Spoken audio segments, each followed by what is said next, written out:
Oh, another day, another video. That's what I like to say. Now, what is our project today? I'm getting ready to paint inside this little condo. I'm going to be painting the ceiling, the walls, the baseboard, the doors and frames. And before I do that, what's one of the first things you've got to check? You've got to check and make sure none of the doors are rubbing on the edges of the door jambs. Generally, if this door is sagging, it's going to be pushed over and it's going to be rubbing over here.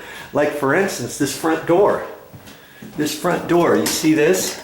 There's hardly any gap. And usually on metal front doors, this style is usually just straight and it's not beveled back at an angle. When you just close the door, do you see up there? Look at that. See how close that is? And you see right there? It's starting to rub just slightly, not very much, but once that sags a little bit more, it's gonna start hitting even more, okay? And I can fix that because I see how big of the gap there is over here at the hinge, and it's like that pretty much all the way down.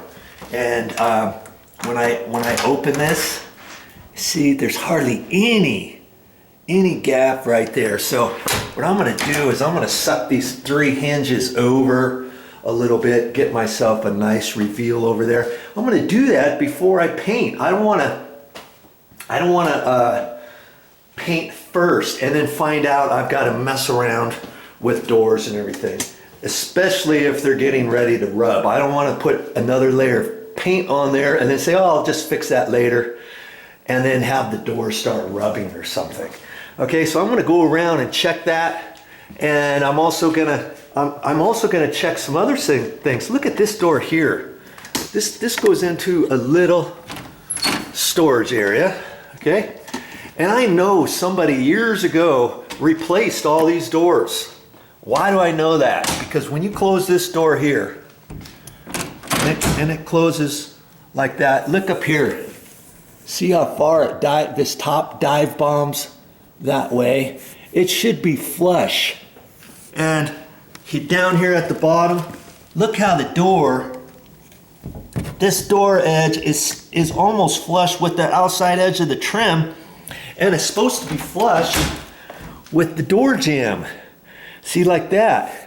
It goes way out here and then it goes way in there. And more than likely, what I'm gonna have to do, I'm gonna just set you up here just for a minute. I'm gonna remove the door stop on the top and bottom, and then I'm gonna have to check this. And this door, probably when they installed it, maybe it was warped, and they thought, let's just go ahead and push the door stop over. So I'm holding my foot down at the bottom, and see it's got some flex a little bit, which tells me I should be able to push in the bottom further. And if I move this door stop out, I'm going to be able to flex it. I may have to push hard on this door to get it closed, but I'm going to do a happy medium. I don't want it sticking in as far at the top, and I don't want it sticking out as far at the bottom. I don't know why. You know, I was looking at some other doors. Here's one in the bathroom. Same, well, not the same type of thing, but you see up here? Look, this door is closed, and granted, right now, this latch isn't even holding it. And the bottom of the door here, this edge, is flush with the door jamb. But when you go up here, look how far it's sticking out. Can you see that? Look at that, it's almost flush with that again. And that's causing the stripe not to fit. And I've measured this before. This is not 1 3/8 right there. And that's why this door is sticking out, because this door stop needs to be pushed over. Somebody did a number on this door before, so I'm gonna have to look at these doors and check and see which ones need what. And I'm looking at this. This is pretty. This one here is pretty much flush, but look how far the gap is there. You can just take this door and pull it right open. But see, all of that is going to entail me putting screws behind here, pushing those out, and I can do that. I can do that part later.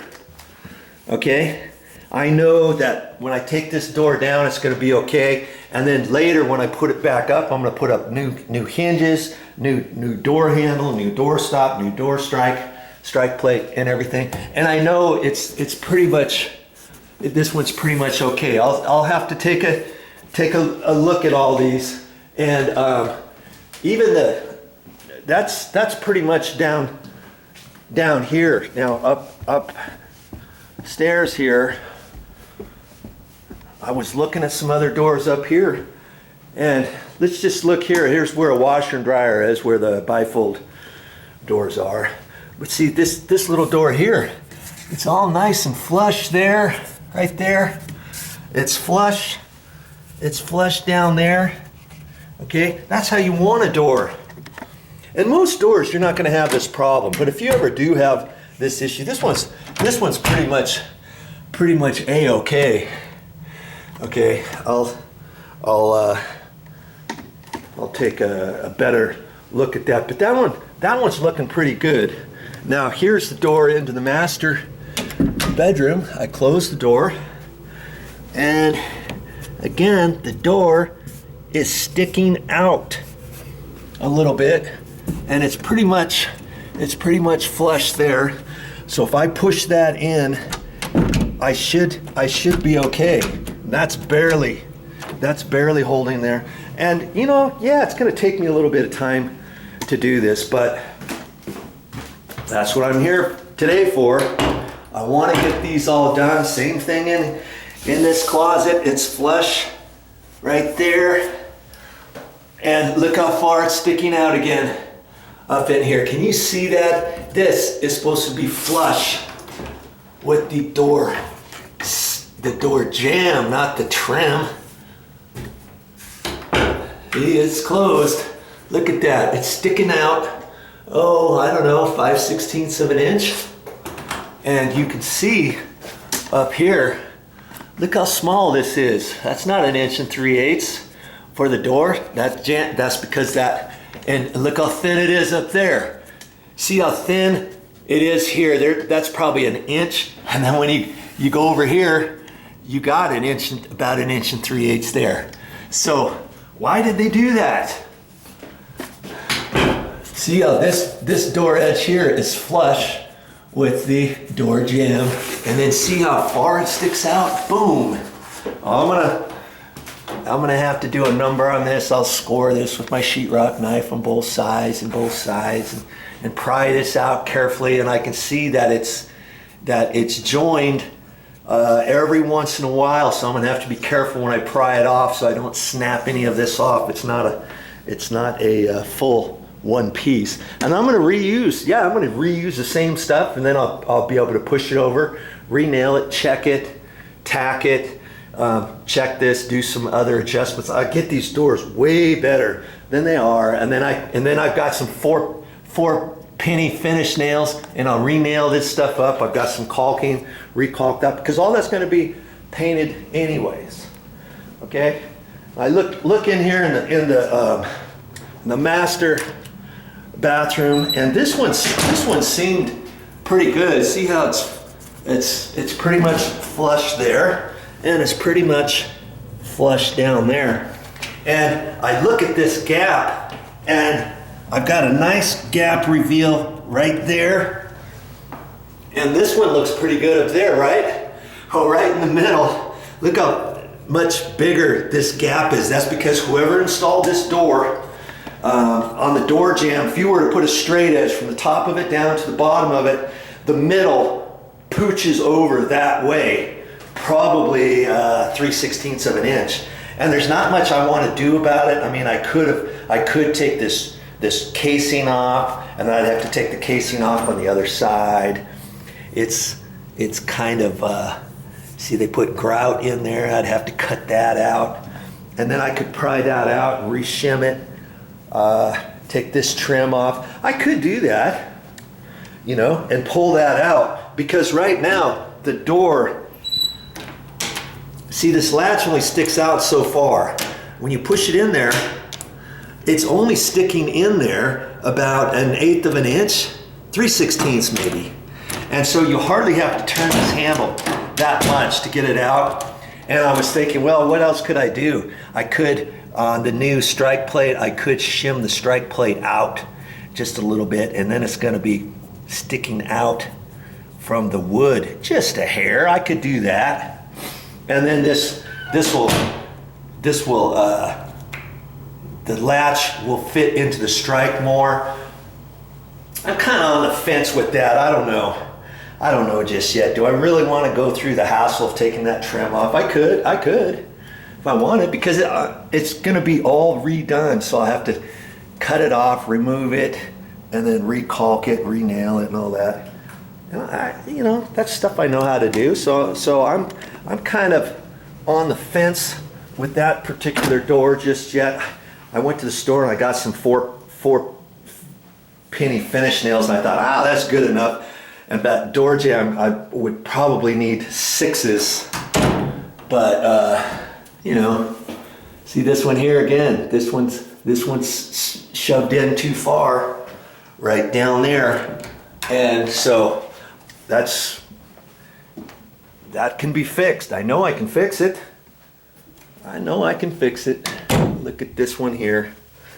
It's nice and flush there. And look up here. It's sticking out again at least 1/8 to 3/16. I can fix that. And as I'm fixing those, then I'll see if any of these doors are sagged to where I need to adjust them. I can do that. And I've got all kinds of videos on my channel, how to fix a sagging door. Now, look at this door in the closet. This one's almost perfect. See how it's flush across there. I got plenty of reveal there, okay? I look down there, I've got plenty of reveal there. In fact, I've got actually too much. And so I know when I put the door back up with the new hinges, then I'll put a couple screws on the back of the hinge, you know, before I put the hinge on. And then when I put the hinge on, that'll create this will push over this way, and it'll lessen that gap. But see that this here is nice and flush. That's how it's supposed to be. And so when I look at this door, I know it's good there. I know it's good down there. That I have to push it out that way, and I can do that after I get the door painted. And everything looks fine. And this is okay. I don't have to do anything with that. So see, this door right here, I could take off, get the hinges out of here, take the door handle off, take it down into the garage, and get it ready to be painted. Okay? So those are the types of things you need to do and check. Hey, would this be okay with you? If that's okay with you, leave it. It's not okay with me. I'm fixing it. I'm gonna fix it so that I don't have to mess with it later, so that I know that when we get in here, everything is done to the best of my ability, okay? And I've got all day to mess with it. It doesn't really matter how long it takes me. I'll get it done. Well, that's all I got for this time. But I'll be back with more videos.